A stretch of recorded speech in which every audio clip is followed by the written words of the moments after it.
નવસારીના બિલીમોરા વિસ્તારમાં એક એવી ક્રેઝી ગેંગ સક્રિય થઈ છે જેણે જાહેર રોડ પર ખુલ્લેઆમ દારૂની બોટલો પ્રદર્શિત કરીને રીલ બનાવી હતી। આ રીલ સોશિયલ મીડિયા પર વાયરલ કરીને ગુજરાતમાં અમલમાં રહેલી દારૂબંધીની મજાક ઉડાવી હતી। આ રીલ પોલીસના ધ્યાને આવતા જ બિલીમોરા પોલીસ સ્ટેશનની ટીમે તાત્કાલિક કાર્યવાહી કરી હતી અને ક્રેઝી ગેંગના સભ્યોને ઝડપી પાડ્યા હતા। પોલીસે કાયદાનો ડર અને શિસ્ત જાળવવા માટે અનોખો પાઠ ભણાવ્યો હતો।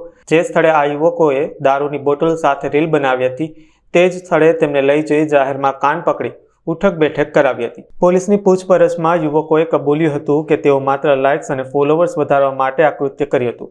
કાયદાનું ભાન થતાં જ યુવકોએ જાહેરમાં માફી માંગી હતી। પોલીસે ક્રેઝી ગેંગ સામે કાયદેસરની કાર્યવાહી હાથ ધરી છે। અમે લાઇક અને ફોલોઅર્સ વધારવા માટે આવા વિડીયો બનાવેલા હતા અને મારા એકાઉન્ટ પર મૂકેલા હતા। હવે ફરી આવી ભૂલ ના થશે। અમે લાઇક્સ અને ફોલોવર વધારવા માટે વિડીયો વાયરલ કરવા માટે આવા ખોટા વિડીયો મૂકેલા હતા। તે પછી અમે નહીં મૂકશું। લાઇક અને ફોલોવર વધારવા માટે વિડીયો મૂકેલા અને હવે નહીં મૂકશું પાછા। અમે લાઇક અને ફોલોવર વધારવા માટે હવે વિડીયો મૂકતા હતા, અમારી ભૂલ થઈ ગઈ, અમે આજ પછી આ વિડીયો નહીં મૂકશું।